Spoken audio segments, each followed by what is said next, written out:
నమస్తే అండి. ఈరోజు మనం చాలా టేస్టీగా ఉండే బెండకాయతోటి 65 చేసుకుందామండి. ముందు చూస్తారా, నేను శుభ్రంగా కడిగేసుకొని పొడి బట్టతో తుడుచుకొని ఇలా ముక్కలు 2 బద్దల కింద చేసుకున్నానండి బెండకాయలు. ఇప్పుడు ఇందులో కొద్దిసేపు గాలికి ఆరబెట్టానండి, జిగురు లేకుండా ఉండడానికి. ఇప్పుడు ఇందులో మనం కొద్దిగా బియ్యం పిండి చెంచా అండి వేసుకొని బాగా కలిపేలాగా కలిపేసుకుందాం. చూసారు కదండి, ఇలా కోటింగ్ అయింది. ఇలాగా అనుకుంటే మొత్తం బాగా పెట్టేద్దండి. ఇప్పుడు ఇందులో మనం పచ్చిమిరపకాయ వేసుకుందామండి. చూడండి, పచ్చిమిరపకాయలు ఒక 5 అండి. అలాగే ఇందులో మనం ఉప్పు వేసుకుందామండి. తగినంత చూసుకొని వేసుకోవాలండి, తక్కువ పడద్దండి ఉప్పు. కారం స్పూన్ వేసుకున్నానండి. 1 చెంచా పసుపు అండి. ఇది కూడా బాగా కలిపేసుకుందామండి. చూడండి, కలిపేసుకున్నాం కదండి. ఇందులో కొద్దిగా కరివేపాకు వేసుకుందామండి మనం. అలాగే ఇందులో శనగపిండి వేసుకుందాం.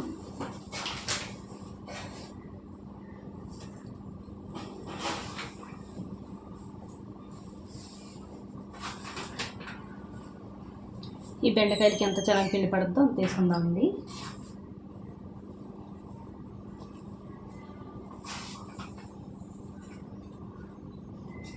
అలాగే బియ్యం పిండి వేసుకుందామండి. ఇందులో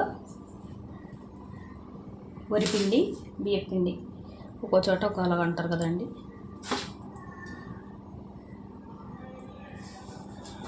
మనం ఇందులోనే కారం వేసుకుందామండి, 1 చెంచా. ఇది కారం కూడా మీకు తగ్గట్టు వేసుకోండి. ఎక్కువ తింటే ఎక్కువ వేసుకోండి, తక్కువ తింటే తక్కువ వేసుకోండి. ఇవన్నీ కలిపేసుకుందాం ఇప్పుడు మనం. చూడండి, బాగా కలిపేసుకున్నాం కదండి. ఇప్పుడు నేను 300 గ్రాముల బెండకాయలు అండి. ఇందులో నేనైతే 50 గ్రాములు శనగపిండి వేసానండి. 2 టీ స్పూన్లు బియ్యం పిండి వేసుకున్నానండి. 1 చెంచా కారం, ఒక 5-6 పచ్చిమిరపకాయలు, లేత కరివేపాకు వేసుకున్నానండి. ఇప్పుడు ఎంత బాగా కలిపేసుకొని మనం ఇప్పుడు ఇందులో కొద్దిగా నీళ్ళు అవసరాన్ని బట్టి వేసుకుందాం. ఇదంతా పట్టేలాగా.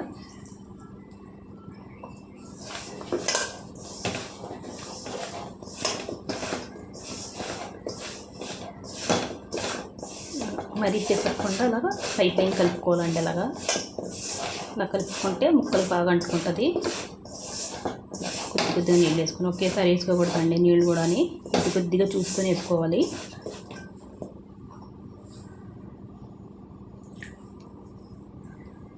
ఒకసారి ఇలా ముక్కల మీద వేసుకొని ఇలా అంటే అంటుకుపోద్ది దాన్ని పిండి అంతా.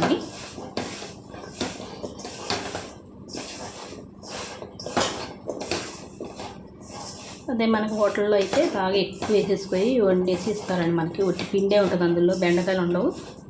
మనం ఇంట్లో చేసుకుంటే అందరూ హ్యాపీగా తినేయచ్చు. ఇలాగా సింపుల్గా చేసేసుకోవచ్చు. చూడండి, ఇలాగా మొత్తం అంతా కలిపిన తర్వాత చూపిస్తాను మీకు. చూడండి, ఇలా పట్టుకుంటే సరిపోద్దండి.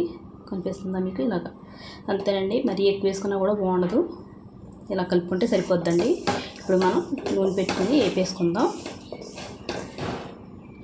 చూడండి, నూనె మరిగిపోయిందండి. కొద్దిగా పిండి వేసుకుంటే తెలిసిపోద్ది మనకి.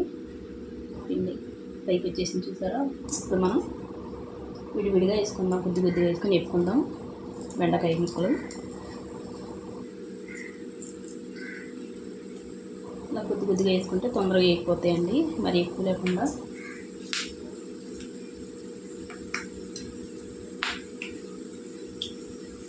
ఇలాగ వేయగానే కలపకూడదండి. కలిపితే మనకి అంటుకుపోతుంది.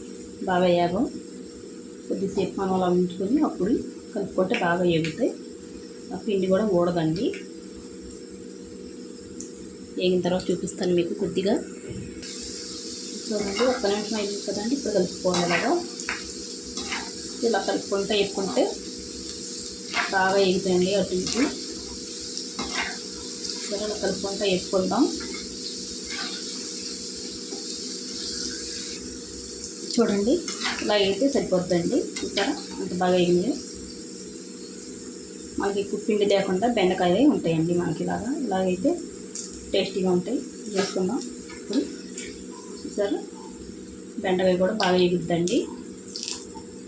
ఇవన్నీ తీసేసుకుందాం. తీసేసుకుని మళ్ళీ వేసుకుందామండి ఇంకొక వాళ్ళు. నేనైతే మీడియంలో పెట్టి వేసుకుంటున్నానండి. మీడియంలో అయితే బాగా ఎగిపోయి పచ్చిగా లేకుండా. చూడండి బెండకాయలు అన్నీ ఎగిపోయాయి. ఇవి తీసేసుకుందామండి ప్లేట్లోకి. చూసారండి అన్నీ తీసేసుకున్నాను, ఇందులోకి వేసుకున్నాను. ఇప్పుడు ఇందులోకి మనం వేరుశనగ గుళ్ళు ఉంటాయి కదండి, అవి ఎక్కువ తినేవాళ్ళు ఎక్కువ, తక్కువ తినేవాళ్ళు తక్కువ. నేనైతే 2 గుడ్లు వేసుకుంటున్నానండి. ఇది వేసుకుందాం.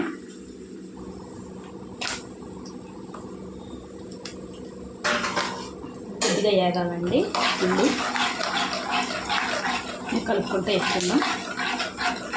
ఇప్పుడు మనం బెండకాయలు లేతవి తీసుకోకూడదండి, కొద్దిగా మనం ముదిరి తీసుకోవాలండి. ముదిరి అంటే మరీ ముదిరి కదండి, లేతవి లేకుండా ముదిరి లేకుండా ఉంటాయి కదండి, నచ్చిస్తాం. కానీ అలాంటి బెండకాయలు అయితే 65కి చాలా బాగుంటాయండి.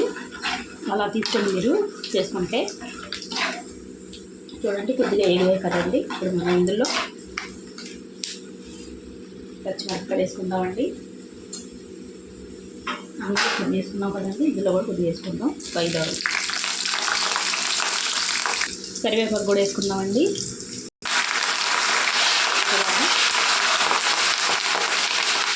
కొద్దిగా చేసుకుందాం కరివేపాకు. చూడండి వెళ్ళిపోయాయి. మళ్ళీ అన్నీ తీసేసుకుందాం దీనిలోకి. చూడండి మనం ఇంట్లోనే చక్కగా తీసేసుకోవచ్చు. బెండకాయతోటి 65 ఇలా చేసుకుంటే మనం పప్పులో అయినా నంచుకోవచ్చు, ఎందులో అయినా నంచుకోవచ్చు అండి. ఎలాగైనా తినేయచ్చు, చాలా టేస్టీగా ఉంటుంది. ఒకసారి మీరు ట్రై చేయండి. ఈ వీడియో నచ్చితే లైక్, షేర్, సబ్స్క్రైబ్ చేసుకోండి.